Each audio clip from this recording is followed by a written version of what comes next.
Good afternoon and welcome back to West Ham United. I am Anton. I'm joined by Matt for our last match day live of the 2020-21 season. And it has been a season to remember for the rest of our lives, mate. It's been an absolute pleasure, hasn't it? Plenty of ups, less downs. It feels like a long season, doesn't it? Yeah. I think because of obviously the project restart back into last season, it feels like really we've basically been on this since last July non-stop, you know. Yes, mate. And it looks like the players have looked at the last couple of weeks, you know, they look a bit leggy. But like you said, final game and we've got proper pre-season, proper time off. We do, mate. We do. Yeah, absolutely. Well, listen, let me give you a quick rundown. I mean, we've got loads of stuff to do. We thought we'd come on nice and early today because we've got several guests. Hopefully they come through. Really cool guests as well in particular. Oh, everyone's a guest. Everyone's a cool guest. Every single person that comes on this channel is a cool guest. But we're going to be doing several giveaways as well throughout today. We've got 2 mugs and we've got, as you can see behind me, let's have a look there. Mr. Manuel Lanzini's top will be going today. Also comes with that. I'll post up exactly how you can enter the competition as we go along. Also, though, Matt, we'll be going live to the stadium back and forth pretty much throughout the whole stream as we have, what do you call them? Running reporters, maybe? Is that what you want to call them? Yeah. Yeah. As you are aware, probably Stell's rammed it down your throat. Stell's at the game. Alf's at the game. He's rammed it down our throat as well with his son. Nigel's at the game, so we'll hopefully be getting Nigel on as well. And we'll just be hearing what it's like in and around the stadium. 10,000 fans, Matt. I'm gutted I'm not one. I'm not going to lie to you, mate. I was even tempted to jump on a train and just come down for the banter. However, I need to pick and choose when I can come down to, you know, I can't just go down and not watch a game, etc., which is disappointing, but 10,000 fans, mate. What do you think about that? Oh, I think a lot of people. It's been nice. Not even just as West Ham, like in general. Like it's just been nice to have fans back in a stadium. Yeah. Like even just watching it on TV. Like there's a difference, isn't there? Like let's be honest, they can simulate all the crowd noise they want, but it's not the same as fans being in attendance. I think we've missed it. I think the players have probably missed it as well. It was needed. Hopefully this is, you know, what we are, a 6 for the capacity, 10,000 out of 60. Hopefully, you know, this is just the start of building it all up. The thing, like I said still last night, though, hopefully they don't do, and he said they haven't, do what Tottenham done, which was stick everyone up in nosebleeders and leave all the advertising out. Yeah. Well, that's yet to be, you know, we'll have to wait and see what actually does come of where the fans are going to be sitting, etc. However, I mean, listen, mate, you can't remotely deny, if you watched the playoff semi-finals yesterday, you could see how the Brentford players were reacting to the fans being in the stadium, mate. They were going absolutely wild. The players were up for it, absolutely buzzing. And even me watching it, mate, I got goosebumps at certain points. I know the stadium's not full. Very aware of that, and it will never be the same until the stadium is full. However, you know, 10,000 fans is going to make a noise, mate, and I hope every single one of those fans sing loud and proud today. I know you're gutted you're not there, mate. I know that, and we're both in the same boat because we didn't pay our season tickets up front, straight up. It comes with the nature, however, and that's why we're bringing you the match day live as we've continued. And please keep the comments coming, and we'll be extremely engaging as we can. And we'll get as many people coming on the show as possible. And listen, I know you and Stell done the preview yesterday evening. So some stats for you, mate. West Ham are unbeaten in their last 6 Premier League meetings with Southampton, winning 5 in a row before our 0-0 draw in the reverse fixture earlier this season. Since drawing 3-3 in May 1994, in their first such meeting, none of Southampton's last 17 away Premier League games against West Ham have ended level, with Southampton winning just 4 of those, losing 13. Since losing 3 in a row between 2013-14 season and 15-16 season, West Ham haven't lost our final league game in any of the last 4 campaigns, winning 3 and drawing 1. How are you feeling about Southampton today, mate? I'll be honest, the more the day goes on, the more nervous I get. I was pretty positive because our record against them, especially at London Stadium, is really good. I'm pretty sure the last 3 or 4 games, we've scored 3 goals each game. We always seem to score goals against them. Even back to David Moyes came in last time. We had that game, I think, at Southampton, and we were desperate for the win. I think Arnautovic scored twice against the Mark Hughes Southampton team. I'm not sure how Southampton are going to turn up, though, because on their day, they're a very good team. Yeah. I'm just sort of hoping... I mean, look, they've already got a couple of players out. I'm hoping he just sort of rotates it a bit. We were talking to Dan last night from Southampton fan that come on, and he said, that I think they're 14th at the moment, and within reason, they can pretty much go 2 up or 2 down. So they're only literally playing for about 4 million quid, swing either way. If they lose and the results go against them, they could lose 4 million quid, and if they win, they gain an extra 4, which in the grand scheme of things isn't a lot of money. I'm kind of hoping Hassan Huttel might just play a bit of rotation, give some of the guys that haven't played a game a chance. They don't need much. We need it more than they do. I mean, listen, that's the thing, though. It doesn't matter. What you need to do is respect the opposition, no matter what, mate. You've got players that are either going to be fighting for their careers to stay at the club, players that are potentially looking for a move. You've maybe got youth players looking to come in and step in and try and prove that I can play in the Premier League next season. They're going to be a Premier League club next year. And they've got really decent threats. First and foremost, though, before we continue, there's a live image coming in from the stadium, mate, so anyone can see in and around the London Stadium. This is what we have been sent.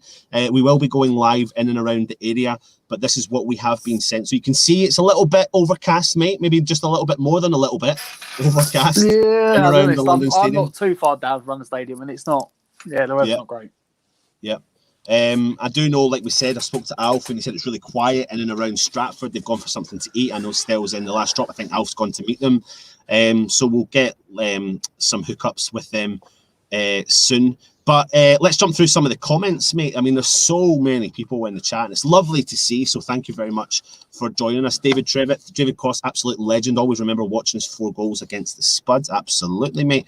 Scott Randall, we're going to Europe, baby. We are. James Bong, psycho, you absolute legend.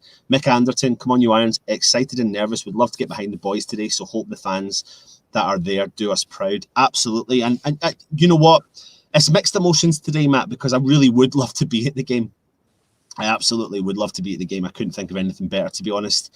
But it still won't be the same. It'll still be amazing. It just won't be the same as having the stadium rammed, will it? So... Ian Lynch, David Moyes, Claret Blue Army, absolutely. Stu 77, afternoon all today is the day. It is, mate. Pete Chapman, Irons, come on, you Irons. Garino, we're going to hear that chant today. We're going to hear it today as well. It's going to be amazing. Goosebumps already thinking about it. Afternoon all. Scott Randall, come on, you Irons. James Bond, good afternoon, all you happy hammers and hammerettes. Almost there. Stu 77, can we get a hostel video of West Ham Stadium screen? Absolutely, mate. Irish Tommy, thank you very much for joining us. Steve Iron, hi all, come on you Irons. Gary, thank you for joining us again, hope you're well. Hello everyone from me, Toby and Hammerette. Reese, where are you guys? Let us know. I mean, are you at the last drop? I don't know, fill me in.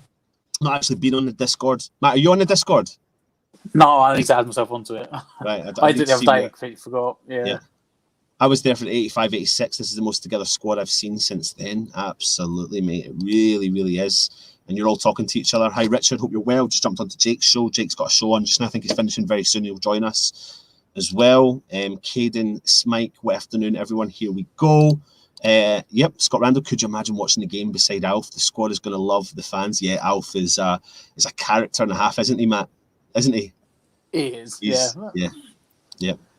Nice that you're all talking to each other. Gary J. Morning Irons. Those 10K fans have, to me, the voices of millions of Hammers worldwide. Absolutely. Yeah, 10,000 will be loud. Yeah, it will be. I mean, the Brentford fan, I think there was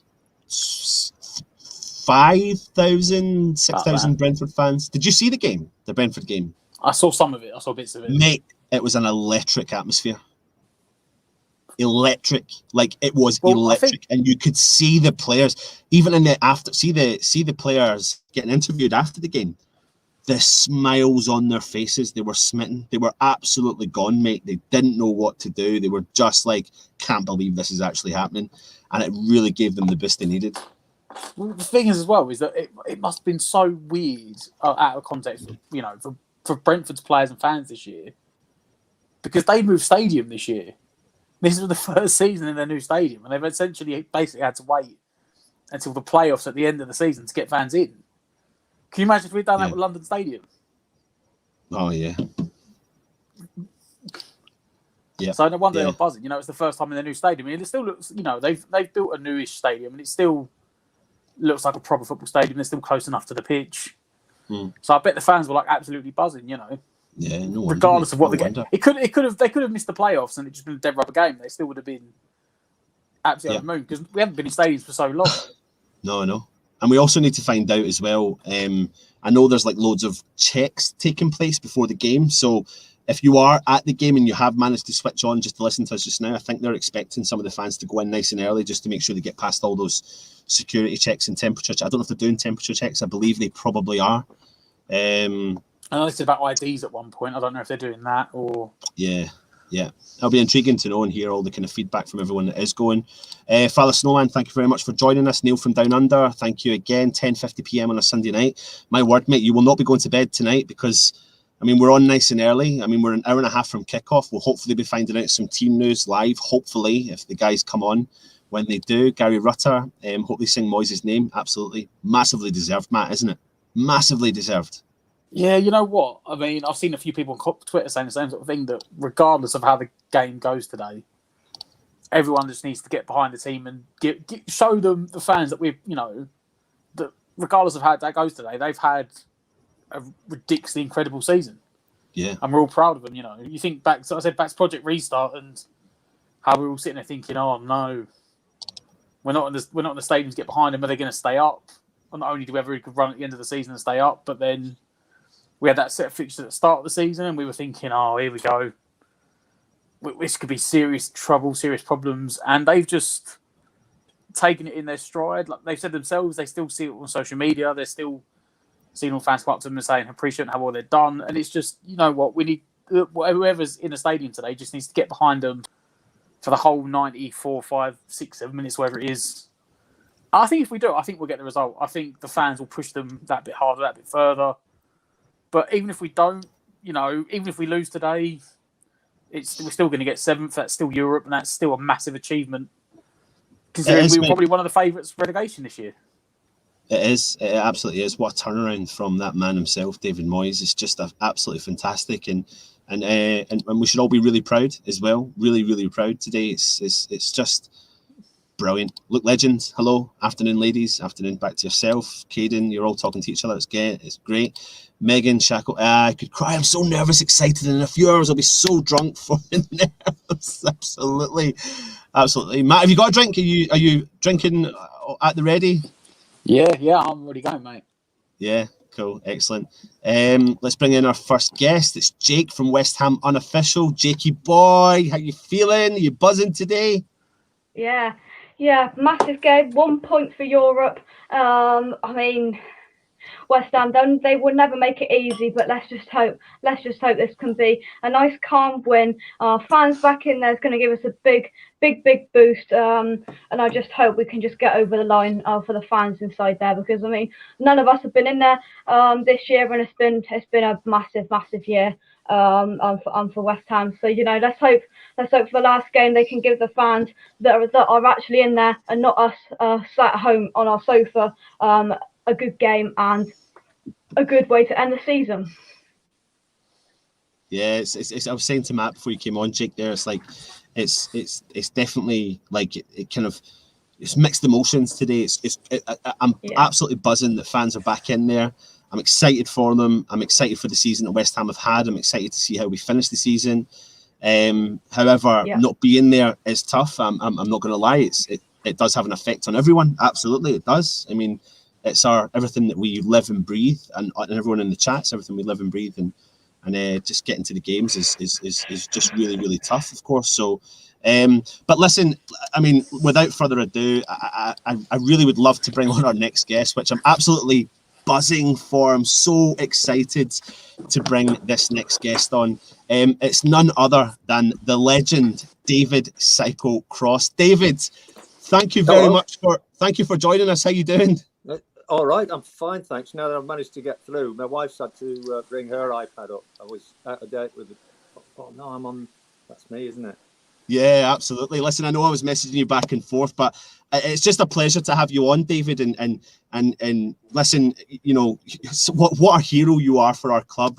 99 goals in 228 appearances for West Ham. I mean, we're going to talk to you a little bit about this season, David, but before we do, I'm just going to introduce you to the rest of the guys. We've got Matt just above you there in the camera, and you can see young Jake to the side of you, 13-year-old West Ham fan. And who's that? Who's the young boy? Jake. Hi, Jake. Sorry, I thought Jake was the guy with the glasses in the top there. Who's that? So, David, we've actually got some fans in and around the stadium today. Very lucky to be going. But what I want to ask you, David, is what's your thoughts on the fact that there's going to be 10,000 fans in there, considering they've not been having any fans at all for so long? Well, it'll be a big advantage for our guys, because obviously it's the London Stadium and there are fans, so that'll be a massive advantage for us, because the lads will be looking forward to playing in front of spectators again. You know, I mean, earlier on, probably a year ago now, I got asked quite often to go on TV and radio to describe what it's like to be in a stadium with no fans, because we played a game when I was at West Ham in 1980-81 season, when we played Real Castilla in the cup, in the European Cup, and we had to play behind closed doors then. So that was a real strange experience, and I was just asked for my opinion on what it was like and how it would affect the players, but that was just a one-off. You know, the lads now, they've had 12 months of it. You know, it must be so difficult. And to get fans back will be a massive boost, as I say, especially because there are home fans.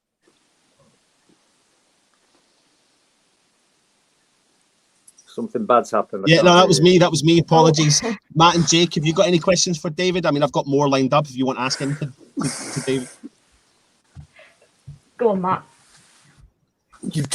I just had about 4 questions ready. My mind's just gone. David, I'm like, oh, no.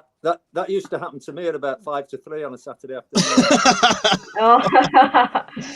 David, you know, the season has been one to remember for West Ham fans, of course. And listen, we know you were involved in seasons, you know, in West Ham teams, that ones to remember, etc. What do you think of this season, and what do you think about what Moyes has actually done at West Ham? Well, I mean, it's been the one thing about this season for every football fan, I would think, is that it's brought you back to some sort of normality. That, I mean, there was a period, wasn't there, when there was no football, no cricket, no nothing, no sport on television or anything. And once that came back, you know, at least you could go and watch the game. You could watch all sports, you know, and rather than just be sat at home, you couldn't even go out of your house at one point. So to be able to watch sport has been good. To be able to watch your own team, and when they've done so well this season, has been terrific. But I think the key, I mean, I know Alan Irvine is a good friend of mine, Alan, who is David's one of David's coaches.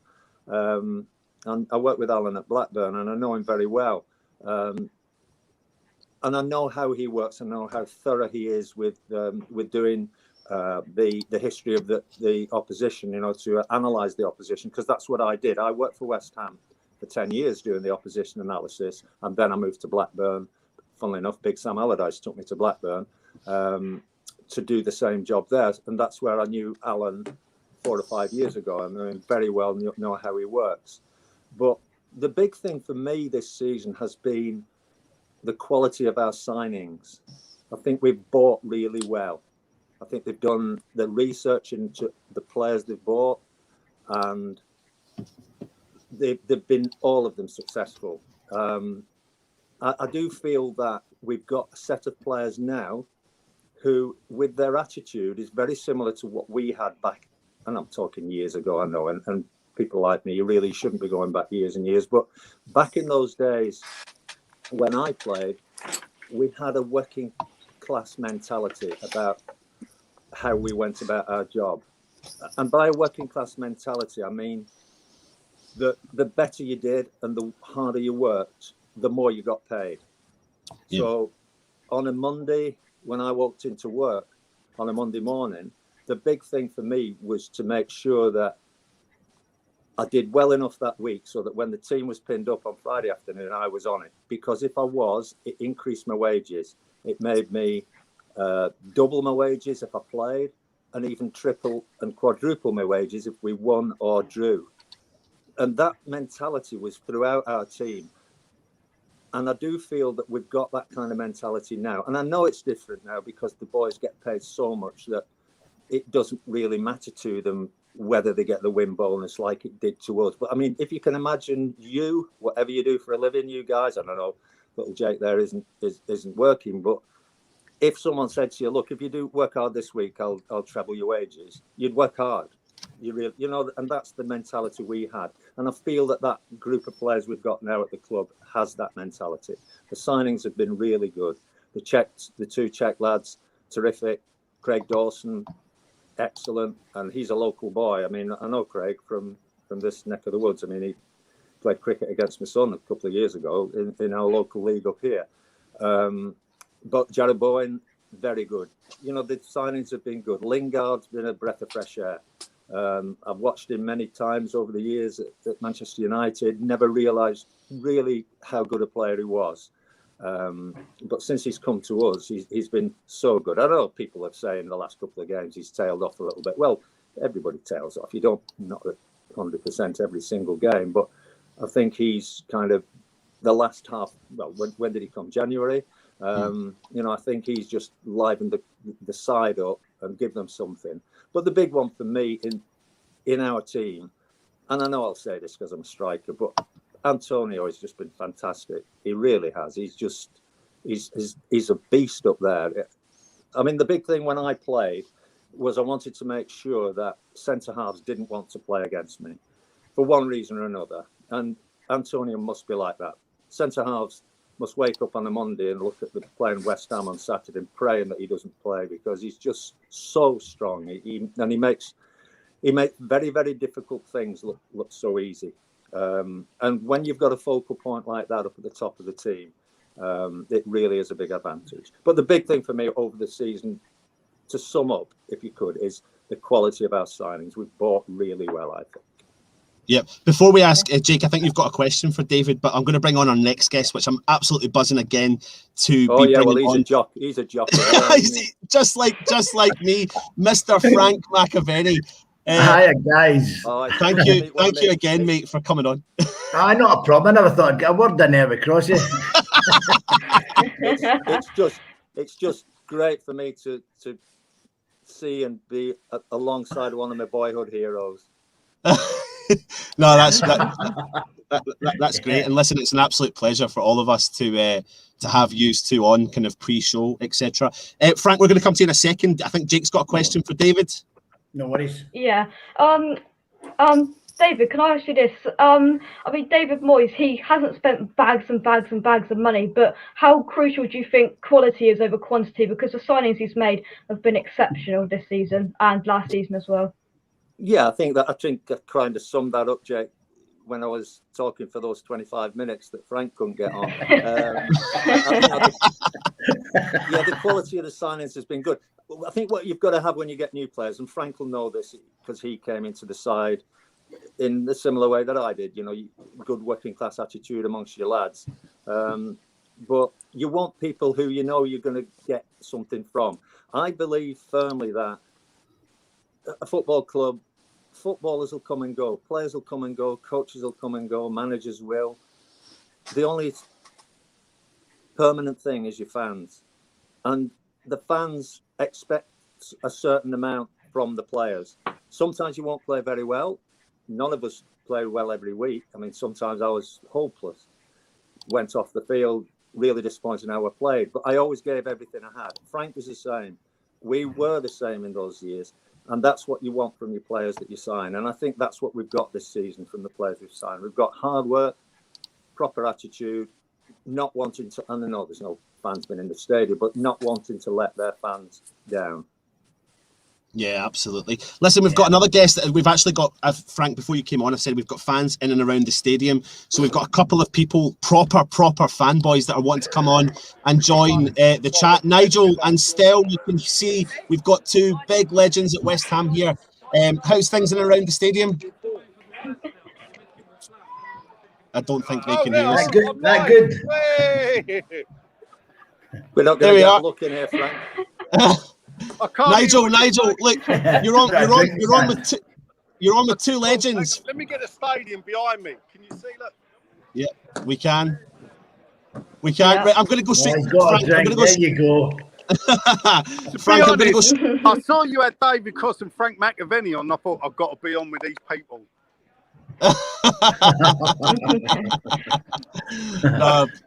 Proper legends. Yeah, absolutely, mate. Absolutely. Nigel's been harping on about the two of you, particularly about your career, etc. And it's always nice to hear all the stories. Frank, over to you, mate. What an absolute turnaround of a season we've had under David Moyes. He's just absolutely changed the whole dynamics of everything that West Ham, bringing the West Ham back that we love and cherish so much. What's your thoughts, Frank? Well, I think David. Yeah, I mean, to be honest, I don't know who's talking. I can't hear. I'll to Frank, and then I'll go away. I'm just here to say thank you to David Moyes for a great season. I don't care if we win, lose, or whatever. And Frank, I'm doing a special for you on June the 2nd. So check that out on Russ's My Hammers 11. David Cross has obviously gone to the toilet. But shining with rain, and I'm standing in the rain to talk to you because you are the absolute god, Frank. Give us a song. Player to wear the shirt for me. Nigel, he wants a song. Nigel, sing a song. He wants a song. Go on. He wants a song. Yeah. Singing in the rain. I can't remember any songs. Frank is good, so I made a gold. That was the one we used to sing. We used to sing Psycho, Psycho, Psycho. David Cross. So Frank, I'm going to go now because I'm all right. Cheers, mate. Cheers, guys. Anton, are we allowed to swear on this, or are we live? We are live. We are live, right. But listen, I'm not going to tell you what you can and can't do because I'm just an absolute. I was just going to tell him to do something very rude if he didn't shut up. We wanted to listen to Frank.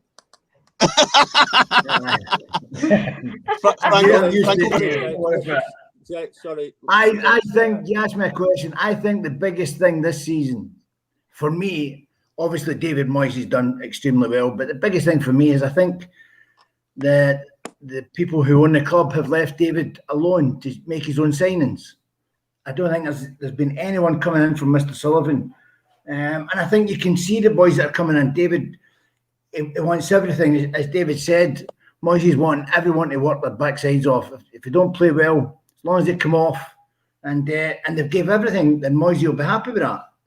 So I think that's the biggest thing for me. Every single person that he's brought in has worked their backsides off. And I think that's, you got to get, a lot of people give a lot of stick to the owners and all that, but I think this year they've just left him alone and gave David the money to go and get his players, and hopefully they'll do that again this year, because if we're getting the Europa League, we should be going for Champions League next year. And this is what when we went to this new stadium. So how long may it continue? How big a deal, Frank, is the Europa League in comparison to the Conference League? I mean, listen, I know there's that Conference League that's kicking about. It's some form of European football, but, what big a deal is this for West Ham to qualify for Europa League, and what a big summer we've got if we do qualify for it as well? Well, the biggest is, I think it's great. I mean, I've played in them, and David as well. We played in Europe. It's magnificent for the fans. The fans get away. You know, every year you sit down and watch the Champions League on the Tuesday and Wednesday, and then Europa League on the Thursday. I mean, it's great for the fans back home. But when it's your team, you know, and this is the biggest thing. I keep going on about it. This is the biggest thing that the owners promised us. The owners promised us we'd be challenging for Europe. And, you know, and it took a long time, but this year it's came to fruition, and long may it continue, because nobody, you know, if they'd got Champions League, it wouldn't have been it. They wouldn't have been. Unfortunately, we got a few injuries. So David's got to go and buy some players, because it was the injuries that cost us, I think, for going for the top four. There's a couple of results that we should have had. You know, and it's unfortunate. I'm not blaming anyone that's coming in, but it was just unfortunate they had to change the system, and it didn't work. You know, certain games. So listen, I've enjoyed this season. It would have been great for the fans to be in the stadium every week, or every second week, but it wasn't to be. So, you know, hopefully you can buy some players. Oh, good beer, that young boy. You're not old enough to drink that, young boy. Listen, I'm gonna bring in just two guests, Sean and Stel, live from the stadium. Sean and Stel, two legends on the show. Do you got any questions for David and Frank? Well, thanks for calling us a legend. What's your prediction? Mate, What's your prediction? I've already gave a prediction. I think 2-0. 2-0. Yeah, excellent. And what about yourself, David? It's difficult to give predictions. Anything can happen in football matches, but especially with VAR, which you just never know, do you? Me and Frank, we would never have celebrated a goal, Frank, would we? Well, you know, that's I think we're a better side than them, and I think we've got more to play for than them. So, you know, there's no reason why we shouldn't win. Prediction is difficult. That's a good kind of. I'll take a 1-0. Yeah, that'll do me. Yeah, exactly. Yeah. Just as long as we better, obviously, the Tottenham result. You brought up a good point there about VAR, Frank and David. Listen, David, you mentioned that there about how if you were scoring goals, has that got a massive impact on the game itself? If you think about I don't know if you heard Antonio's comments recently, when he scores a goal, he doesn't want to go off and celebrate. His celebration mindset changes. What would that have been like when you were playing back in the day? Go on, Frank. Well, the celebrations we had, I mean, if they'd have chopped off some of my goals, I wouldn't have been too happy about it. But listen, I think VAR was supposed to be there to help everyone. I don't think it's working. I think VAR might get it right, but they've got to have people who have played football watching it, because sometimes it's just like the sending off, the big centre half, I can't remember his name, he gets sent off, and he'd follow through in the tackle and it get rescinded. You don't want to see any red cards rescinded. You want to see it played through. This big boy kicked the ball. I can't remember, the Argentinian boy, I can't remember the boy. And he followed through, and he gets sent off for it. I mean, it was a nonsense. So I don't think it's worked. I think it's supposed to be better. And well, you've still got referees at Stockley Park telling the other referees. What I think they should do is they should say, if Crossy was refereeing, I'm at Stockley Park, I say, David, I think you may have missed it. Go and have a look. And let the referee decide. Let him go to the camera. And then he can decide himself. So he's still refereeing. You don't want decisions coming from somewhere at Wembley. You want the referee to make a decision. If it should be to help the referee. So if David's refereeing, I say, go and look. And then he decides. And then that's it. It's one of them. But it's a nonsense to say 2 minutes ago somebody done something and the ball's been in play for a minute and they bring it back to what happened a minute ago. That's a nonsense. I mean, that's just absolute terrible situation that VAR is involved in. I don't think it's there for that. No, absolutely. Sean, have you got any questions you want to ask David? Is it? There is one. Is it Jesse Lingard's last game? Should we sign him? Should we break the bank? Or do you think it's his last game and they go back to Man United?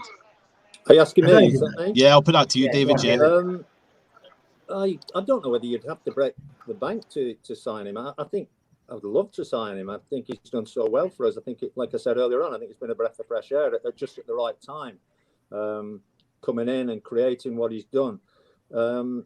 I don't know how much Manchester United would want for him. I do feel that he probably feels wanted here. I think he's really enjoyed being a West Ham player, being perhaps a bigger fish in a smaller pool. If you know, I mean, Manchester United, huge. He probably wasn't completely in favour from Solskjaer, so he's let him come out on loan to us, and I would love to sign him. But if he doesn't sign, if he doesn't want to come here, then there's no point having a player who doesn't want to come. I feel that he will want to come, and I think it will come off. Mm-hmm. Yeah, absolutely. Stel, I know you're live from the bowl. You say it. Got any questions you want to ask the lads? Good afternoon, chaps. Thanks for joining us on the show, David. This team that you're looking at, and Macca, you know, both of you, you're the sort of players that would fit into this team. You know, the sort of the front strikers that would actually complement this team. What do you think of the squad that we've got? You may have answered this already, but do you think it's been an amazing season, and you know, the players that we've got, would you have loved to have played with some of the players that we got around now? If that's me, I think. Well, I think David will tell you that some of the players that he played with were just, you know, as good as if not better than the players that are on the pitch today. So you can't really say that. But if I was on the pitch with these guys, I would like to think you would compliment David with as well, because I think Antonio has been one-man show up front, and I'm just gutted that we've not got another striker, because when he got injured, it was all this nonsense. I don't know what David thinks, it false number 9s and all that crap. I don't get all that. No, they're coming up with all these suggestions. Yeah, he's a false night, blah, blah, fish. But anyway, it's the thing you've got to do is you've got to have another striker to come in. You know, and you know, for Lingard to play off, I think Lingard could play off David. He could play off me, that's for sure. You know, just coming on, he would get touches from us. And yeah, I think he would be the man. Bowen, we could get through the team. I think they've done well, but they've all done well when there's a striker, when Antonio's playing. And they're coming way late run. Soucek, even Rice, when he gets his legs opened up, he goes forward. So it all stems from Antonio, and when he's not playing, it's a shame, because he's a focal point, and he takes, as David says earlier, he takes 2 men away. So he takes 2 men with him, which creates space, and that's why they're playing so well. Same one to you. Same question to you, David. Then. Well, I've forgotten the question. Frank went on that bloody long. It's all right. I give you a compliment. I mean, I'd agree with Frank. Half of my goals would have been knocked off with VAR, because in those days we had massive contact. I mean, taking the keeper out and heading one in was a massive part for me. If I wasn't prepared to do that, then I probably shouldn't have been a number 9. And Frank hit on that thing about false 9s. False 9 playing just off the front, that tells me that's someone who doesn't fancy getting kicked, because if you play up top against the 2 centre-backs in the penalty area, you're going to get hurt. And if you're not prepared to get hurt to score a goal, then you're not a proper number 9. You're not a proper striker. That's why Antonio does so well. He'll take the hits all day long. And not only will he do that, he'll make sure the 2 centre-backs who he's playing against will take it as well. So VAR is, Frank's absolutely right. The fact, look, people who know football know when offside is offside. Some of the fingernail or the knee, that's not offside. No, it's not. And it's meant to, a bit like the cricket, the same thing in cricket, you know, when it goes to an appeal, they're meant to cut out the huge blunders, the massive mistakes, and it's not for what we've seen. It's not right. It's not fair. Some of the goals that have been chalked off, there would have been goals in our day, and Frank and me would know that. And again, I'm going back to that thing, in our day, it sounds crap when people like us talk about it, because the game has changed. But I thought VAR initially was coming in for one thing only, and that was the goal line technology, to make sure the ball had gone over the line or not. And now it's almost every single decision that's ever made all over the field, and it just isn't right. It's not what football's about. Yeah. Sean is going to be leaving soon. So, Sean, you've got one final question you want to ask the lads? Yeah. Who's the better striker, Macca or Krusty? I'll answer that. Neither of us, because we are different. Yeah. Aye. There you go. There you go. We're That's the different. perfect. Oh, come on. I'll tell you what, we could play together, that's for sure. I would have loved to play. I would have loved to. We could have won the league if you both played together. No I would disrespect have on, loved to. TC. I would have loved to have played with Frank, because I would have been what he wasn't, and he would have been what I wasn't. And that's exactly what a partnership is. A striking partnership, two up front. You know, and again, going back to Antonio, to play one up front, I couldn't have played one up front. I did it in the cup final with a one-off, but I never touched the bloody ball in the whole game. And Antonio is that focal point for the team, and he can do that. It was always two up front for me and for Frank when we played, and that's how it was. And making sure you're running off the ball creates space for your mate to score a goal, and you do that for each other, and that's what it was. But no, I would have loved to have played with Frank. That would have been fantastic. Yeah, it would have been great, vice versa. Yeah, absolutely. Listen, Yeah, we've got cheers. more. Cheers, Sean. We've got a few more questions. We've got Irish Tommy. Listen, Irish Tommy, I know you are desperate to come on and speak to the guys. So you got any questions for David and Frank? Yeah, afternoon, everyone. Great to see you, Macca, David, absolute legends. So it's a pleasure to be on with you. I wasn't supposed to be on yet, but I had to jump the queue so I could get on here and have a quick word. Yeah, obviously, as I was, back when you guys were playing, often pitches weren't maybe what they are now. You'd often play on pitches that were breaking up and that got muddy, especially around the goal mouths and stuff like that. And how do you think it would have affected your game maybe positively? Have you played on the absolute carpets that players today get to play on? Go on, Frank. Yeah, I can't believe. I mean, I've got to be honest with you. Some of the players in today's game wouldn't even train on the pitches that we trained on. You know, it was. They'd be saying, "What is that?" I just think everything's to suit the players. Listen, I'm all for it. Everything's to suit the players now. But there is not a question, you know, when you see our training sessions and some of the players, like just Alan Devonshire for me, you know, on a flat surface, it glided anyway. So people like him, Mark Ward on the other side, they would have ran by players as if they weren't there. So I think it would have been a lot better for us. I'm delighted the boys are playing great pitches now. So, and it proves that, you know, there's no mistakes. We had to adjust for the bounce, so it was a lot harder on the pitches. Trust me, especially when it was hard in the summer. But you have to adjust, and there's no point moaning about it. You just got on with it. Yeah, absolutely. Alf, you wanted to ask the lads? If you can hear me, that is Alf. Hi, Crossy. How are you? Aye. Can you Go hear on, me? Alf. Can you hear Yeah, we me? can. Yes, we I can. hear you. That's the best photo I've seen of you. Hey, no, so I'm going to move around, make you all feel really safe. Well, we're in the supporters club here. It's great to have so many people coming up to us here and saying hello as well. But great to have you two boys on the channel today. Thanks for coming on. So, what do we think about today then? A win? Yeah, or well, draw? listen, I was actually going to, I know we're kind of struggling to hear Alf there, but yeah, I'm going to talk a question to yourself, David and Frank. Ben Rama, Saeed Ben Rama, we haven't spoke much about him. I want to know your kind of brief thoughts on it, David, and I'll come to you, Frank, after. What do you think about the type of player he is and potentially, you know, in and out of the team? Do you think that has a knock-on effect on his unity by being part of the squad? What's your thoughts, David? Well, I think when he was at Brentford, he was the main man, wasn't he? He was like so good in every week. Come to a club like West Ham, it's a bit different. He's come up a league, and it's been different for him. And it does take time to settle into a club. I don't know about Frank, but for me, you know, I kind of came just before Christmas in the season I signed for the club. Probably by the end of that season, and I felt more comfortable. And then the next season, you know, that was great for me. I really settled in with the lads, knew everybody.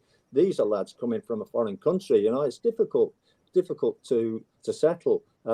He's quality. He's absolute quality player.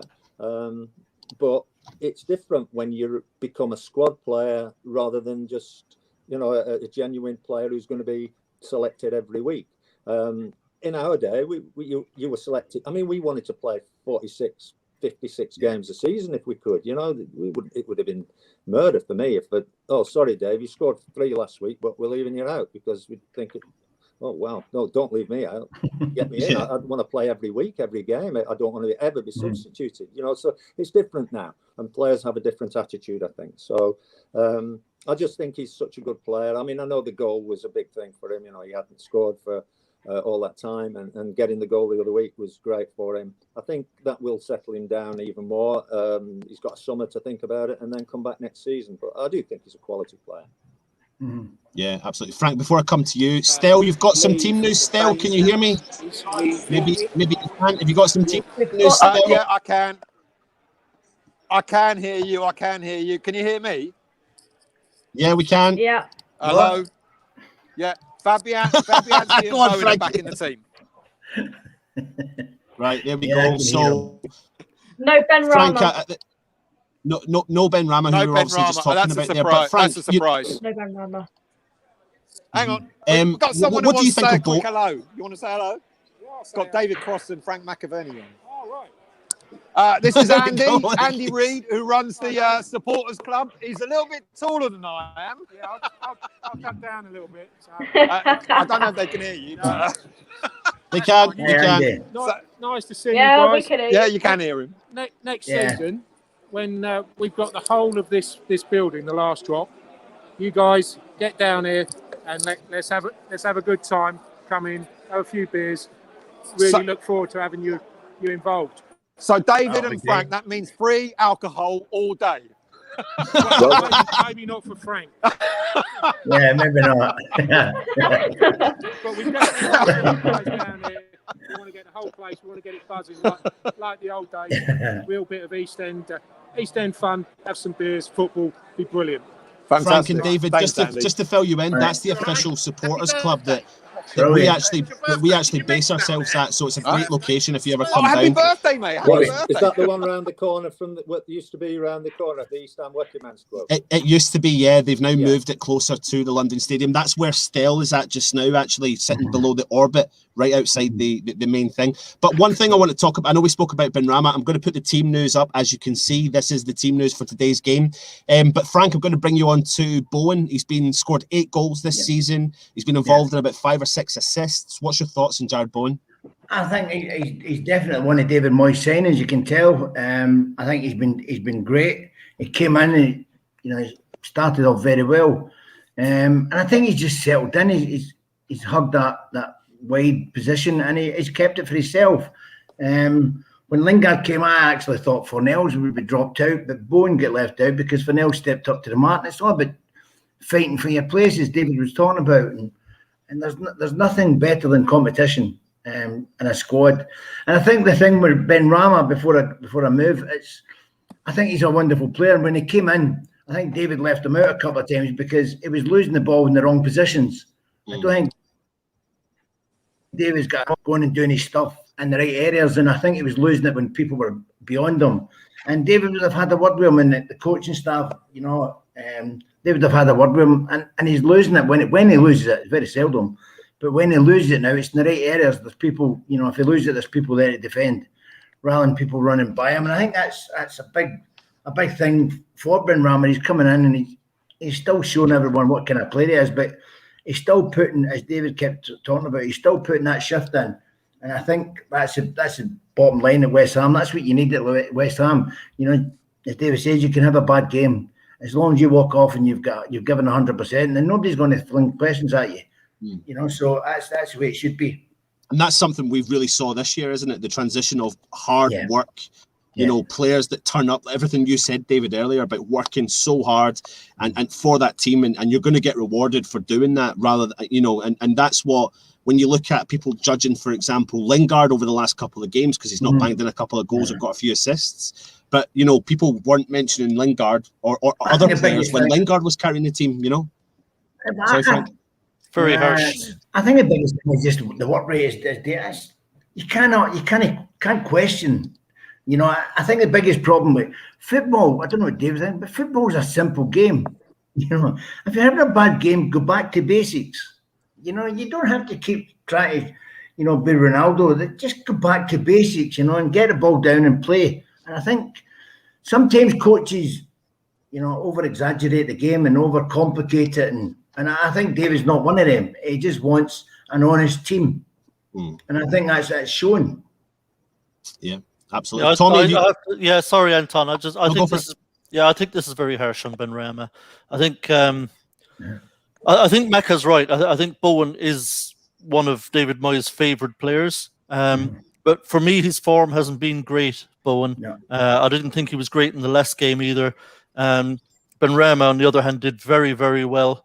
You know, and has been doing bits for the team. And I think Benrahma maybe is wondering now, you know, what he's got to do to get regular starts, because it hasn't been Bowen's best season. You know, and it's not slating Bowen. I love Bowen, and he's got a lot of talent, and he's got a lot to recommend him. But all players go through dips where they're not quite at it, and I think Bowen's in one of those little dips right now. So I think, given their relative form and what Benrahma's been doing in recent games, to me, I don't quite understand it. You know, I think Benrahma's been going really well, and Bowen hasn't really.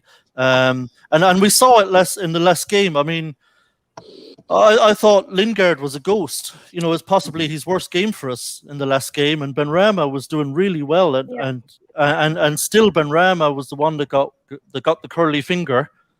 You know, and I don't think they're going to take Lingard off if they want to sign him. I mean, I think that's one of the reasons. Yeah, I did actually mention that. Actually, I do a post-game show on a different channel, and I did mention one of the reasons may have been that Moyes really wants him to sign permanently and doesn't want to upset him. But you know, you have to wonder. I don't know. Maybe you, David and Macca, maybe you have some insight. Obviously, you were part of a team under managers. Did you ever feel like there was particular managers that just didn't fancy you, or that really did fancy you? Yeah, Lou McCarthy. You know, Lou McCarthy with me, but he didn't like anyone, so I wasn't the only one he didn't like. He had a wee man syndrome. What about yourself, David? What managers fancy you? Some yeah. fancy you. If managers buy you, then they've seen you, they know what you're about. I mean, John Lyall is a good example, really. When John Lyall signed me, I was really worried about coming to West Ham because. And when I was talking to John virtually before the pen and the paper were in front of me and I was signing, I said, John, I honestly don't know whether I'll fit in at West Ham. I don't think I'm a typical West Ham player. You know, and you've got like 35,000 people coming every week, and I don't want to be a misfit there. He said, Dave, the reason I'm signing you is because you're not a West Ham typical player. He said, you've got what we haven't got. He said, you're something different. He said, you'll get in the box. You don't mind getting hurt. You get on the end of things. And it's what we need. So, you know, Frank will tell you, going back to Bowen, going back to Jared Bowen, what strikers want is people to put the ball in the box. And that's what he does. Strikers don't want wingers fanning on the ball and checking out and not putting it in, because you'll make runs, you'll check out, you'll go again. The player on the ball might look as though he's doing some terrific stuff, but we need the ball putting in the box. Bowen does that. The best example of players who put the ball in the box, in my estimation, is Kevin De Bruyne. He puts early balls in the box. He must be a dream to play up front with. And he'll just put balls in the box without looking, because he knows that if he puts the ball in the box, then it's up to me or Frank to get on the end of it and stick it in the net. And if he doesn't put it in, we'll blame him. And Bowen does that. He's not as good as Kevin De Bruyne, I know that, but he does. He doesn't fanny around. He doesn't mess about with it. He gets the ball into the box. He must be a dream to play with as far as a striker's concerned. So that's why I quite like him, because Frank's hit it exactly right on the head. Football is a simple game, and it's the players who sometimes complicate it. Yeah, I just imagine Benrahma feels quite hard done by, you know, given his performances and stuff. He's probably feeling like, you know, what do I have to do here to get on Moyes' good side where I can, you know, start every week? But who knows? I mean, listen, I mean, who knows if Lingard doesn't sign, and Benrahma might be the man to take that place. Yeah. You know, because he's settled in now and he came through and he's losing as I say, he's not losing the ball as much as what he did when he first came in. He was trying to do all the wonder stuff, which is quite, all credit to him. He was trying to do things, but it sometimes didn't work out. So I think Moyes had a word with him, and he's a better player for it. I don't think there's any problem that he'll be a regular in the team come next season. Yeah, and one thing, one thing we've seen this season before. Listen, I know we've used up a lot of your time, guys, and I really appreciate you for coming on and sticking with us as well. So just a couple. As though I'm on my holidays here. It's been brilliant. Yeah. Never mind the match. Keep me and Frank on. Yeah, absolutely. No, it's great. It's really good. But listen, young Jake's not had a word in yet. Well, he's about to ask a question. I'm just about to put him into this great question for you. So this season we've saw players step up to the equation. The squad has stepped up to the West Ham plate, and that puts me on to Jake to ask you the next question. Okay. Yeah. Come on, Frank. No pressure, Jake. Frank, I'll come to you first. Who do you think's been our hammer of the year this season? Because there's been many candidates. I mean, the two Czech boys. But from in your opinion, who do you think's been our hammer of the year? I would, if Rice didn't get injured, I think he would have been a certainty. The way he was playing, Soucek has been magnificent beside him. Kofeld, I mean, there's Brimley's on been magnificent at the back.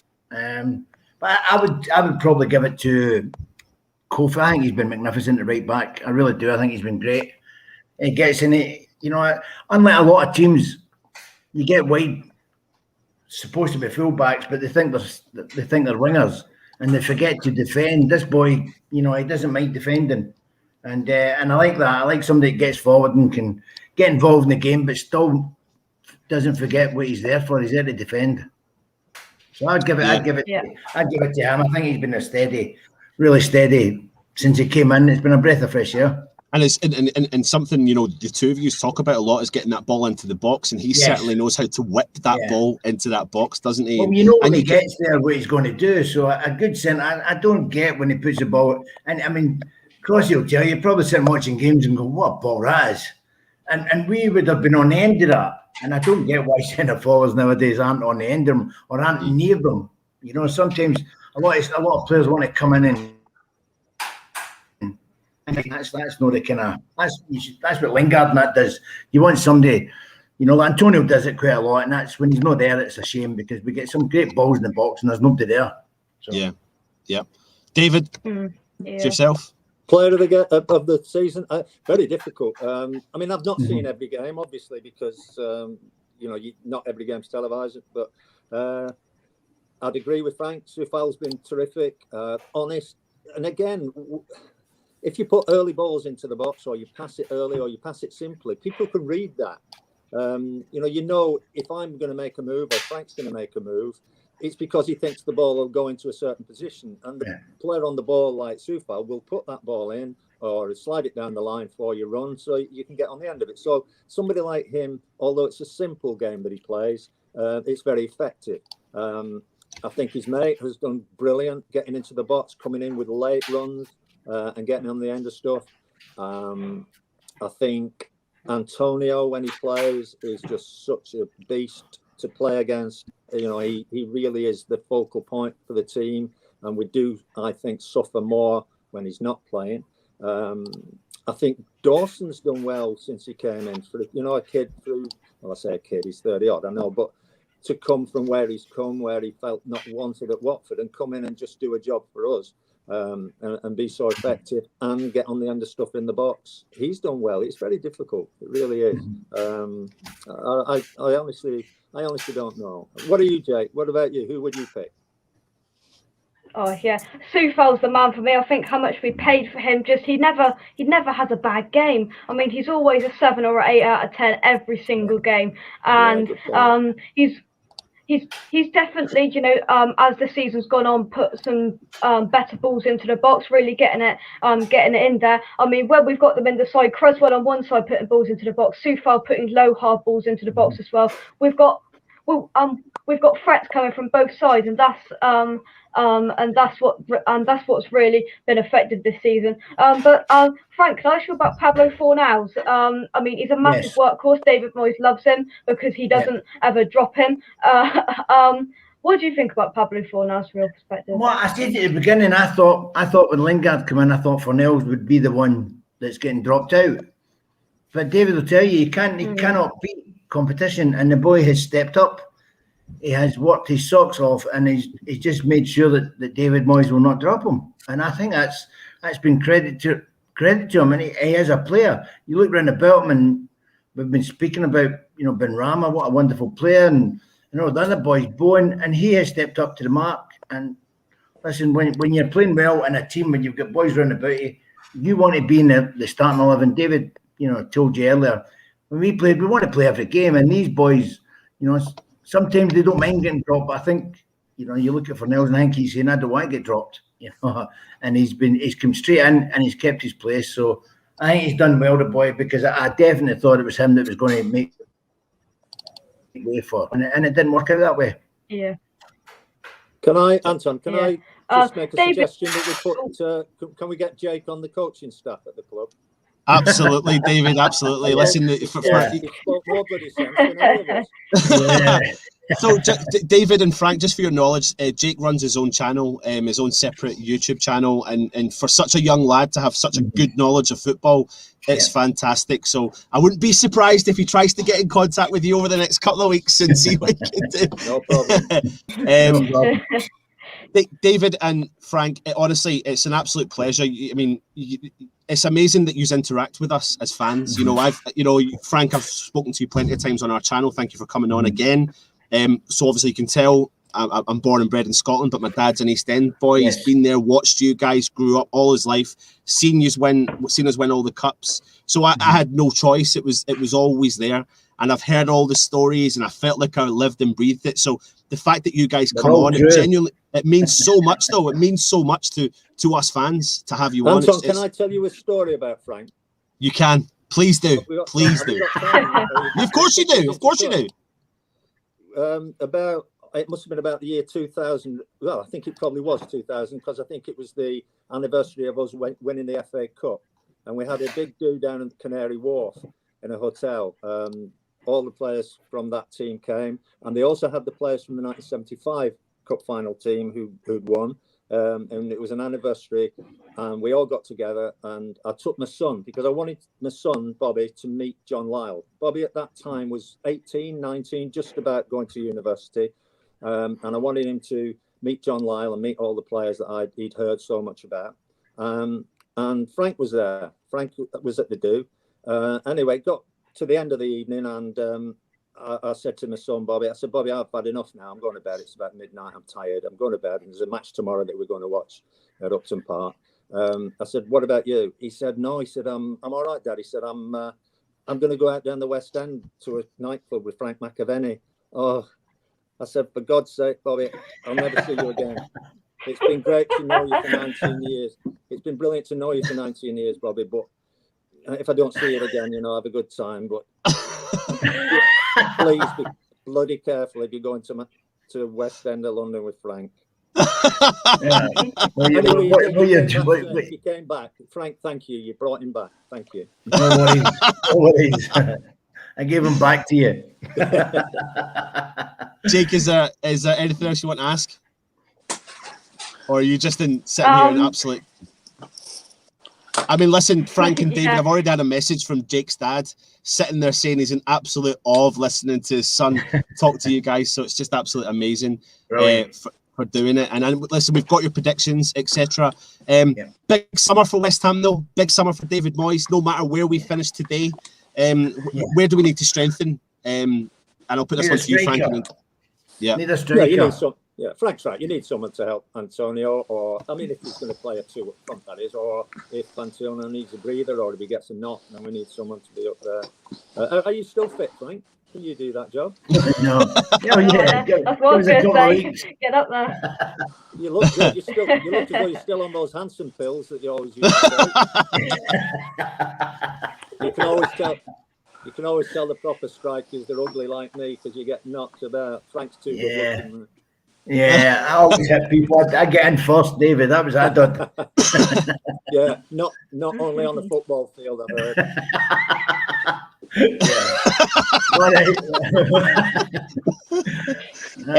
So yeah, a striker's the kind of main priority for you guys. I mean, it's a kind of no-brainer, really, isn't it? I mean, we're going to have plenty of games next year. We've got a young talent sitting on the bench, Odebiku. I mean, we've not saw much of him. He came on against Manchester United. He was whipped off again quite quickly. But do you think we've got? What do you know about the youth products at West Ham just now? There seems to be a lot of chat around. We've got players. Don't know much about it, boys. So. Yeah, no, I'm the same. I don't really. I mean, we're sorry. No, I've not been able to get down. So, Frank, where are you now? Are you still in Newcastle, or are you back home? I'm back up in Scotland. All right, back home. So, I mean, we eventually got. I came home 8 years ago. Right. Oh, right. Okay. Yeah. I mean, we don't see the youth team. We don't. We don't get the chance to do that. So. I mean, I do hear a lot about the young players to come in. There's only one way to find out, and that's to put them in. Is to put them in, yeah, absolutely. But that's where you live and die. Is there something in that though when you've got players, youth players, but the season's so important? Like each spot is worth. Like money's kind of taken over from developing the youth into the first team, hasn't it? So because so much is at stake, will that have a negative impact on those players trying to come through? Won't it? I think a manager's got to. I think a manager's got to rely on youth. I don't think there's the conveyor belt that it used to be. I think there's so much money in the game now that managers, if they don't win games, they're out the door. So they've not got the luxury of bringing as many kids through the academy, if you like, than what they had done. So, and the fans would let them. The fans would like them to bring, youngsters through, but they're not getting the time unless they hit the ground running. Then they're not going to get the time, and that's a shame. So you'll get the exceptional ones coming through. But that's about it. It's like one of them. It's a shame because sometimes if you give the players time, they've got some wonderful players there, and it's exceptional talents that's coming through now. And sometimes they've got to go away to come back. Yeah, but that's the way forward. I don't know. Yeah, I think that's a good point, Frank. I mean, these days you can go out on loan, can't you, and come back and you learn the game. I mean, you go down a couple of divisions and you do really learn the game sometimes. Yeah. It would learn the David, because when you go down a couple of divisions, you get tackled down there. So it's only going to be beneficial to the player. Yeah, you're absolutely right. You're absolutely right. I don't know if you watched the games over the weekend, the playoff games. But the lower divisions, it's been absolutely brilliant watching it. Lads go in, they go in the tackle, they go down, they get hurt, they get up, they don't scream, they don't look for the ref. It's been a breath of fresh air watching it. I've really enjoyed it. And, that sometimes is what you need to learn. And these kids who go out and, they learn the game and they come back, and sometimes it's easier to play in the top division than it is in the lower divisions. I think, Frank probably didn't in England, didn't play in the lower divisions. I did. I started there and I finished there at the back end of my career. And it's much harder because you're not playing with players who are as good, and you don't get the quality of passes that you used to. But they certainly do learn the game if they go out on loan and then come back. But a great example, really, going back 10 years or so, but Manchester City had like Trippier and me, who never could get a game, and they've gone out and become top players somewhere else. So what's the point of bringing kids through your academy if you're not going to use them as top players yourself? Yeah, absolutely.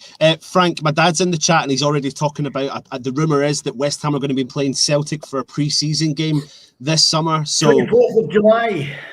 Yep.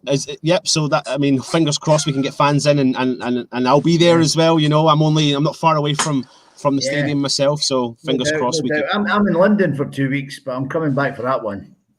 It'll be I'm in London for 2 weeks in July, so you have to make sure you're back for. Have to make sure you're back for that one, definitely. I'll make sure I'm back for that one.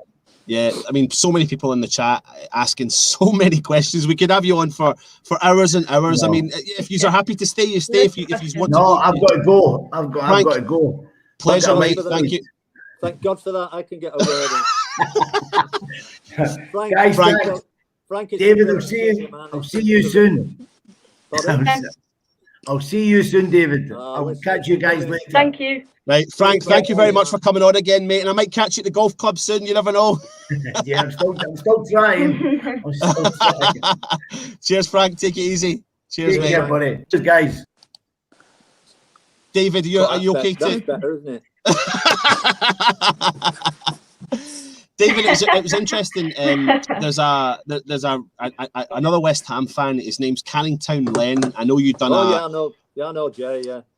I know you've done a few videos, and I watched his video recently, and it was amazing just to listen to the story and the backdrop behind that the season on the lead up to the cup final and all the kind of stories about what you were kind of talking about, and then coming into the FA Cup final when at the last minute you were told to play as that lone striker, which is something you were not massively used to. I mean, what impact is that for you then? And then when you look at what happens now, you know, it was like you were already designed for the modern day football that's taking place just now. Well, the thing about that was we were a 4-4-2 team. 4-4-2 was really what you played back then. You know, every team played 4-4-2. So, you know, John Lyle knew that because we were a second division team, we were playing Arsenal, who were one of the best teams in the country. We had to do something different. And John knew that, and he obviously designed a plan to win the cup.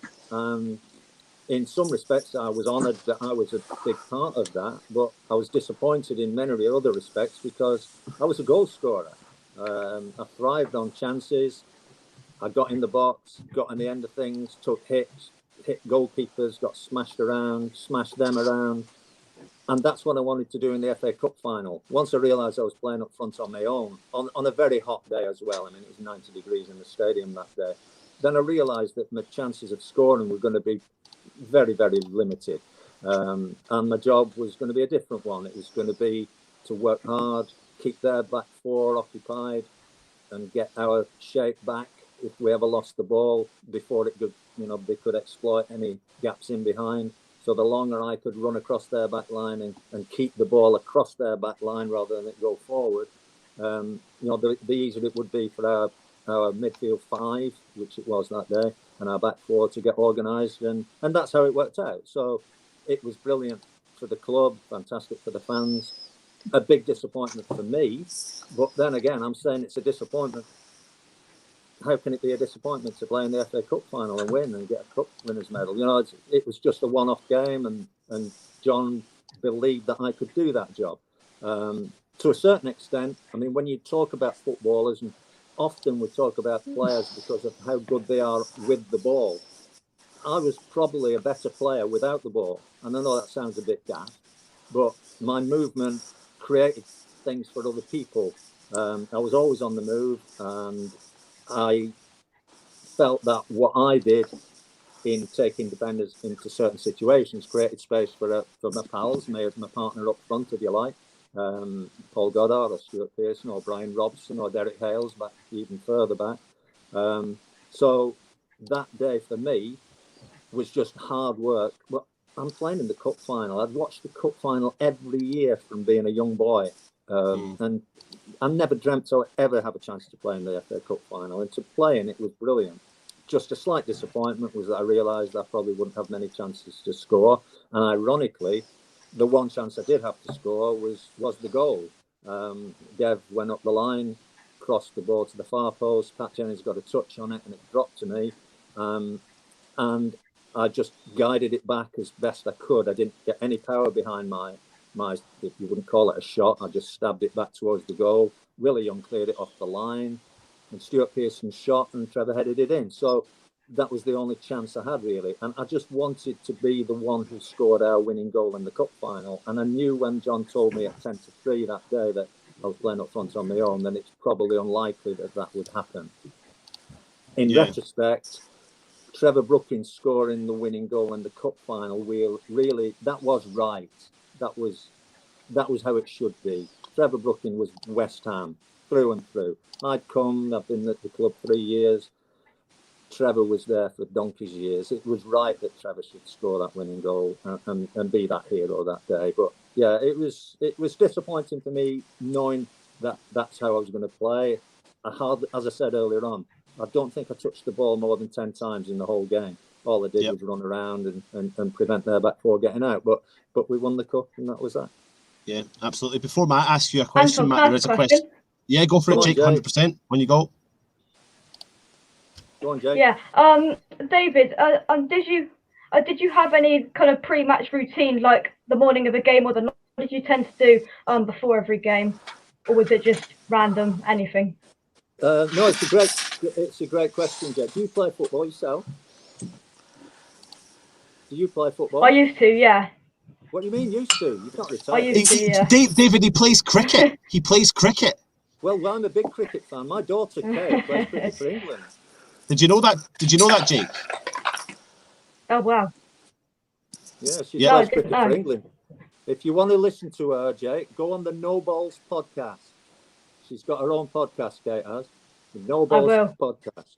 And it's two girls, Kate and another girl who played for England as well. Two England cricketers. And they talk about cricket all the time on their podcast. It's called No Balls for two reasons. I'll not go into that. Because the women, and it's you're getting there, aren't you? You're getting there. Yes, it is. Right, my pre-match preparations, Jake. I'll tell you a story, really. When I was a young player, I used to worry every Saturday, getting up in the morning. Would I be good enough that day? Would I score? When I played for Rochdale as a young kid. Then I got moved up to Norwich, and we got up to the first division, and Coventry and West Brom. And every game, Saturday was a worry to me. Would I be all right? Would I score? Would I do well enough? When I moved to West Ham, once I realised that the fans kind of took to me, I couldn't wait to get to the ground. Saturday was the best day for me. Rather than a day that I worried and was concerned about how I would do, once I played for West Ham, I couldn't wait to drive down Green Street at Saturday lunchtime and get to Upton Park and play for West Ham, because I knew that whatever I did, it was going to work out all right. So my pre-match preparations were fairly similar every game. I would get up fairly early, really look forward to the game. As I say, drive down to the ground from where I lived in Shenfield in Essex, and get there at about 1:30. Deliberately drove down Green Street to pick up the vibes from the fans, because you would get all the fans coming down from the Upton Park station and even further, then coming back past Ken's Cafe, and you see the claret and blue and the shirts and the scarves, and it got me ready for the game. So I was ready to play, and I just couldn't wait to get out there. So playing for West Ham just was fantastic for me. So that was my preparation, really, to come down Green Street from the Forest Gate end and come down and pick all those vibes up from the fans and just be ready. I was ready to play. I just could not wait to get on that grass at Upton Park. Yeah, absolutely amazing. Just great to hear. Matt, you've got a question for David? Yeah, David. If we qualify for whatever form we're going to get this year, yeah, what's David Moyes going to do next year? Is he going to prioritise the cups, or do you think he'll not really be bothered and stick to the league? Oh, it's difficult, isn't it? I mean, when you realise how many games you have to play, once Europe kicks in, the third, if it's a Thursday, well, it's going to be a Thursday, isn't it? Whatever we get in. Thursday, then you're going to play on the Sunday rather than the Saturday, so it changes the whole perspective of your week's training. But I think you've got to stay. And Frank hit a point earlier on, which is very true. Keep it simple. Football's simple. What do the fans want to see? They want to go down and see the games at weekend, and they want you to do well in every game. Prioritising is difficult. I think I would certainly say prioritise the Premier League and whatever happens in Europe. I mean, we played in Europe, and it was a fantastic experience for me once we won the FA Cup in 1980 to go into the 80-81 FA Cup Winners' Cup competition in Europe. And it was a great experience, but it did drain you a lot travelling into Europe and out of Europe. There was a lot of just the travelling and the time difference. And I mean, I remember coming back from Madrid the night we played Real Castilla at the Bernabeu, and we got back about 3 a.m. on Thursday morning, and we had to play Watford on Saturday. You know, so our preparation wasn't great.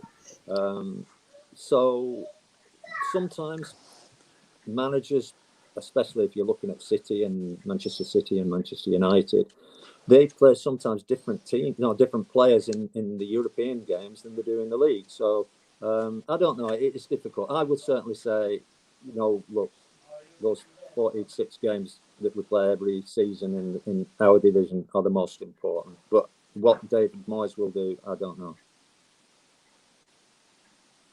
There we are. Just having to get myself sorted there. David, again, absolute pleasure. If you're okay, I'll let you go now and have your afternoon. I'm staying here. My wife's downstairs. She's probably you're getting it. I love it, David. You're making her day. You're absolutely making her day. She'll have something for me to do. She'll be wanting me to dig the garden or do something. Oh, keep me here. No, it's great, mate. It's absolutely great. Guys, I mean, it's such a big game for West Ham today. West Ham just need a point, or just as long as the result is better than Tottenham, in order to qualify for the group stages of the Europa League. Listen, David, we've got a thin squad as it is. They have all stepped up all season, but there is a couple of areas that people are talking about, and our goalkeeper, and obviously we've seen today that Fabianski comes back into the side ahead of Randolph after picking up an injury. Listen, we know Fabianski's a great keeper, but do you think we need to look at that area for progression and getting, strengthening that area? I don't know. I mean, we were very lucky when I played it. Certainly the last 2-3 seasons I was at West Ham, we had the best goalkeeper in the country for me at the time, which was Phil PART. So we didn't really have to worry too much, and we can't. I've got FA coaching badge, and I went into coaching after I'd finished playing. But one thing that I found when I went into the higher levels again, when I was working with West Ham, doing the analysis of the opposition, and then I moved to Blackburn doing that job, was that there seemed to be more concern from managers and coaches about how you don't lose rather than how you win.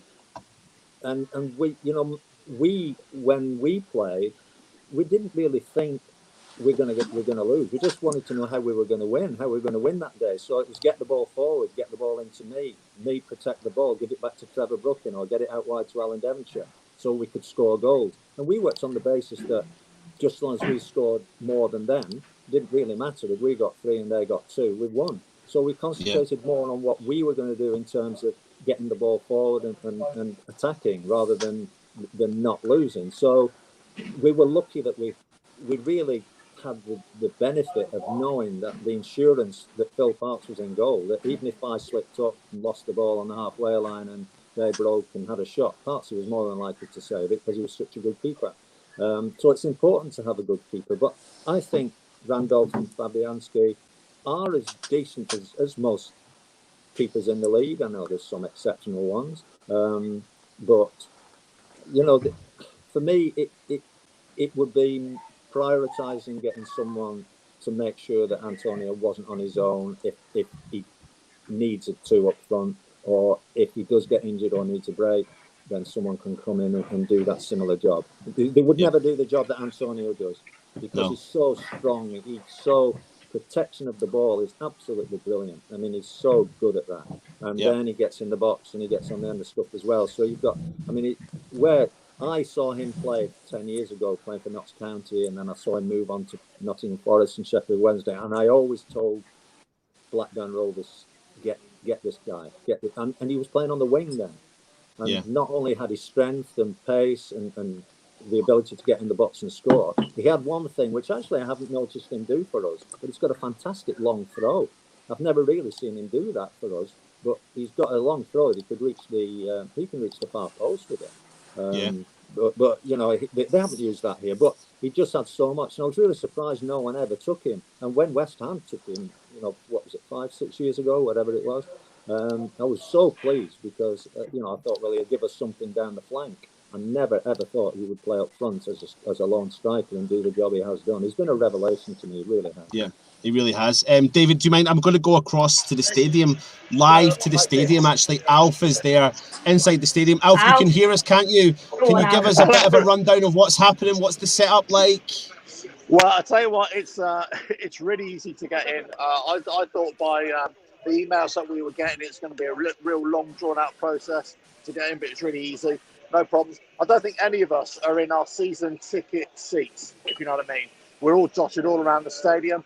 Pretty much, I would say, the Bobby Moore and Trevor Brooking and Billy Bond stands, they're the ones that have got the fans in. But on the other stand, it's hardly anybody there. You've got a bit of press there, that's about it. Yep. And what about, Alf, what about the whole kind of getting into the stadium? What was it like? Was it quite easy? Was there many health checks, all that sort of stuff? Very easy. Basically, they just checked your ID, checked you got a ticket. That was it. Just the usual security checks. And that was it. No health checks. I didn't get any temperature probe or anything like that, but that was about it. You know, it was just came straight in. No dramas at all. And there isn't a queue. There's only 10,000 fans here, so it's not exactly going to be, difficult. But it's it's good. It's good. It's it's lots of people in the stadium now, so everybody's all sort of socially spaced out. But the players are on the pitch now. Let me just bring it out to you. They're just announcing James Collins now. He's getting a really good warm reception. Well, I tell you what, Alf. I tell you what, we'll do one better than that. We're gonna announce David Cross. There you go. Look, there he is, the legend himself. That's a warm welcome in itself. Hi, Alf. You're all right. How are you, Alf? Thank you, David. Yeah, very well, thank you. Very well. Is that your lad with you? It is. Yeah. Next generation. How old is he? 15. 15. Okay, he's got a lot of hair, hasn't he? Like yeah. Yeah. I noticed that. Oh, sorry. I used to like you, David. Not so sure now. Not so sure. Listen. I've not got much, Alf. I've not got much up there now. In fact, I was really worried. My wife said you're losing your hair. I didn't know that. I just did know it was taking me a bit longer to wash my face every day. Well, so I had almost had a shave today, just in case you'd be on. But I was sporting a David Cross beard earlier on. Oh, you're joking. Now it's all gone. If I grow that now, it's so grey. I look like Alf Garner. So Alf, couple of more questions. What was the supporters club like? And when there's potentially, fingers crossed, more fans going into the stadium come the new season, touch every single bit we can possibly find. Yeah, a bit of news coming out of the supporters club. Not 100% sure yet how much of this is fact or gossip, but negotiations are taking place. They're going to be looking at upstairs, downstairs, and also to have seating area outside. But it was really good, really well organised. You had to book your tables, and you had to, obviously got table service drinks. That was all good, and it was really well covered. Yeah, there are lots of fans in there, but it's just it's odd for all of us, isn't it? You come in here. You just have to have the numbers. There isn't the hustle and bustle. It's a bit too sanitary. It's a bit too organised, if you know what I mean. But that's because the numbers are down. If the numbers are back up to, 30, 40, 50,000, depends how they stage this, how they stage our return next season, then it will start to feel more like a normal match day. But right now, it's just a bit threadbare, if you know what I mean. But it's great. I mean, I think everybody's here. I'm just happy to be here. Yeah. Absolutely. Alf, can you give us one more look at the stadium? And then if you don't mind, Alf, jumping on at halftime, even just for a minute, mate, if you don't mind. Yeah, will do. No problem. I say just the players are just finishing their warm-up right now. So I did send Russ a message to see if he could play us a few tunes, but he's basically blanked me.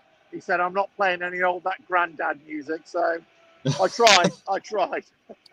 Alf, what's your predictions for today? I think it's going to be quite tight, but I think we're going for a 2-1. What are you going for? 3-1. Josh is going 3-1. I'm going 2-1. Up the Hammers. Yeah, absolutely. Cheers, Alf. Thank you very much for joining us from the stadium. See you half time. Take it easy, mate. See you, Al. Are you sure that wasn't Ross Kemp? Everyone's been saying Ross Kemp, Phil Mitchell, you name it. They've all been doing it, but it's lovely. It's lovely to see. It's lovely to see the fans in the stadium, and it's nice for us to be able to actually physically see it on this stream as well, because it just it's been a tough old year, hasn't it, David?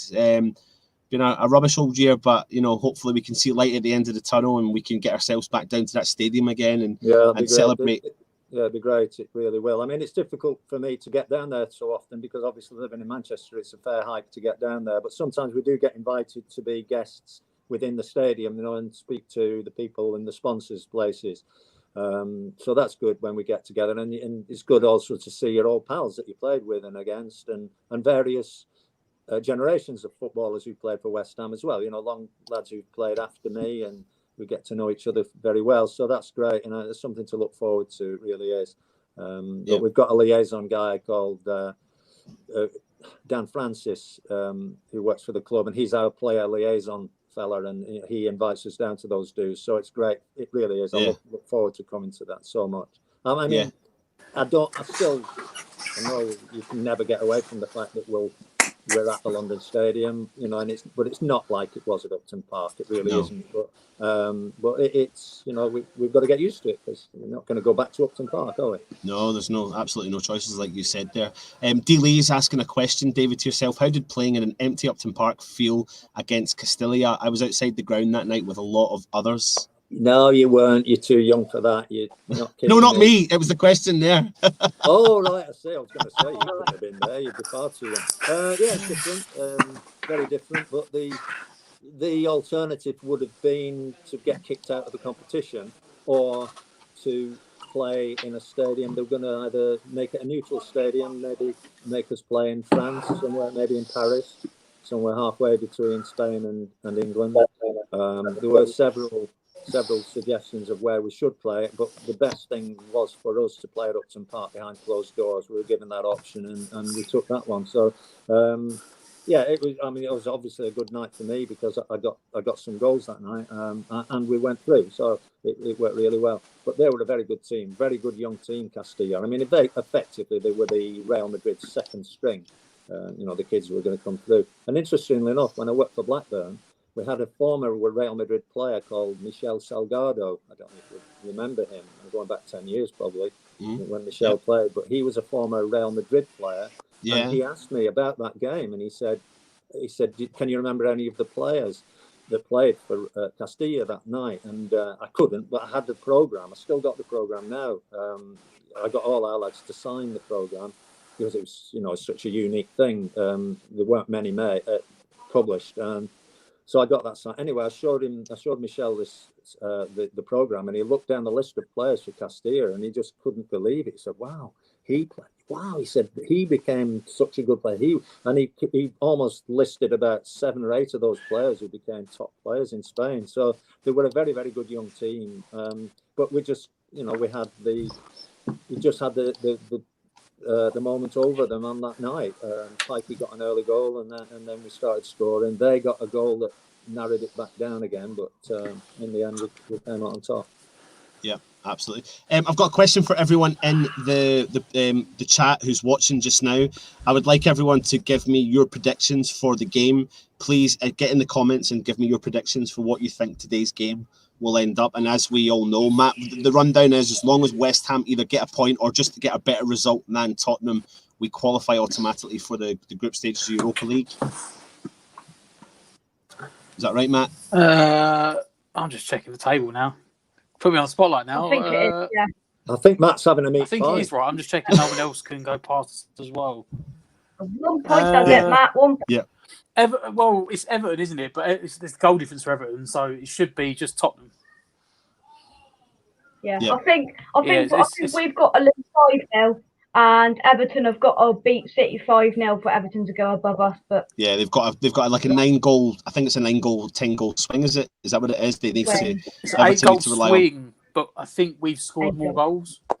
Yeah. So actually going level on goal difference isn't enough. They'd have to go past it. So it's a 9-goal swing. David, what do you think on? I know you've spoken a lot about Antonio, but today, Mark's Antonio and Mark Noble are sitting on equal goals scored in the Premier League at 46 goals each. Right. The question I'd like to ask you, this is in the Premier League, of course. The question I'd like to ask you is a couple of questions. Thoughts on Mark Noble and his career at West Ham and what his involvement will look like next year, and for a player like Antonio to be up there in the ranks with the Premier League highest goal scorers. You know, I don't think anyone would have thought that when we signed the guy. No, but I know you're one of his biggest fans. Yeah, I do. I really like it. I mean, he does such a good job. But going back to Mark Noble, I remember getting phoned up by the BBC. Well, you'll know exactly when it was, because it was the season where we were going to go down and we stayed up. It was the Tevez season. You know the one I mean? Yeah, absolutely. And I got the 06. I think we were playing Arsenal, and I got phoned up, and the BBC said, "Would you have a chat about what you think the results will be?" And I found out Mark Noble had been injured for quite a long time, but he came back that day. And I said, I don't know what the team is, but if Mark Noble's going to play, I think he's a big influence on the team for us. I mean, how old would he have been then, Mark Noble? 20, 21? I mean, we're going back a fair while, aren't we? Is it 2010? Of the Tevez season? Was it 2010? No, yeah, it's 2006, wasn't it? So was it as far back as that? 2006. Right, okay, so which season? Season we got relegated, or the season we stayed up?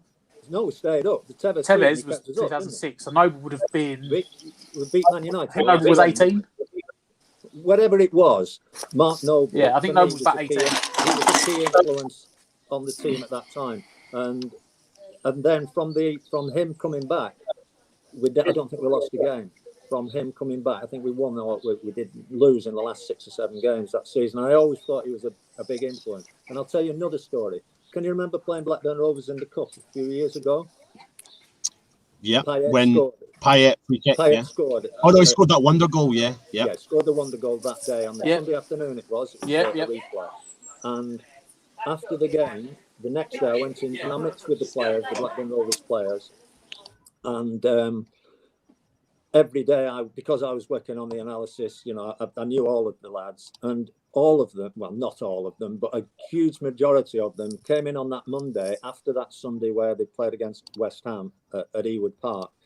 And without any shadow of a doubt, they said what a player Mark Noble is. We never realised how good he was, but once you played against him, he was just there all the time. He read things, he knew situations, he gave it simple, and he got on with it. And what a good player he is, Mark Noble. And that would probably have surprised most West Ham fans, who would have thought that our Blackburn Rovers players, would have been talking about Payet and other players. But Mark Noble is the one that said they never realised how good a player he was. And it's just that thing of what Frank McAven said very early on: football's a very simple game. And players who do the best players in the world can do fantastic things, but the best players do the simple things very well and very often. And Mark does that. Yeah, absolutely. Sorry, David, we're getting bombarded here. Dan, you've just joined us. The legend himself, David Cross, on the channel. Any questions you've got for him? How's it going? No. I'm far too excited. Sorry, Dave. Hi, Dan. No, far too excited. What you got on there? That is a West Ham hat. And today I've dyed my hair blue because I'm excited about today. Europa League, here we come. Thursday night football. I'm speechless. What are we all saying today? I could see all the messages coming through. Yes, I'm kind of well. I'm doing all right. I'm well today. Can you cut a bit of that off and send it to me? I could do. If you sit next to me, I could kind of do like a comb over of mine onto yours, Dave. No, I've met people like you before. I'm gonna jump over to Stel. Stel, can you just talk to us, mate? Let us know your feelings and thoughts on the stadium.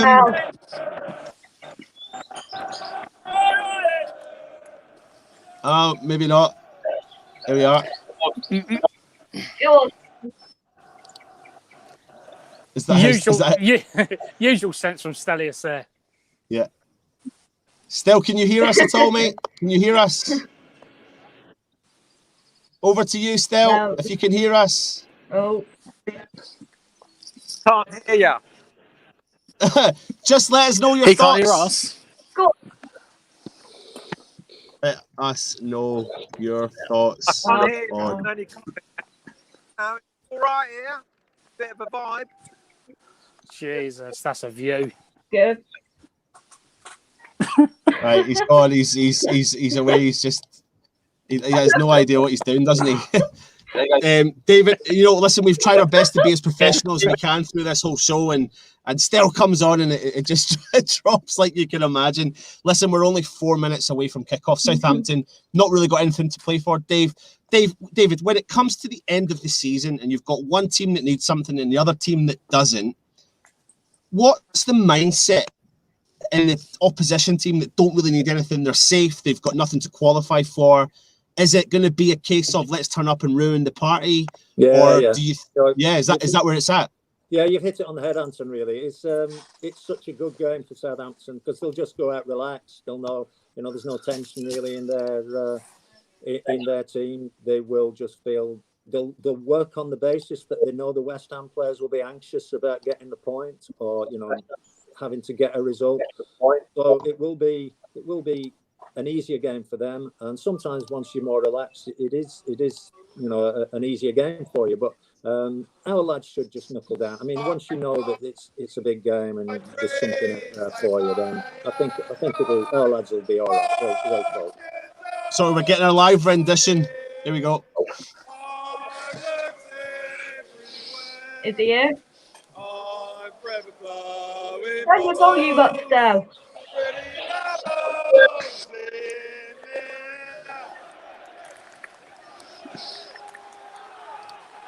I think we not should gonna lie. apologise to all viewers.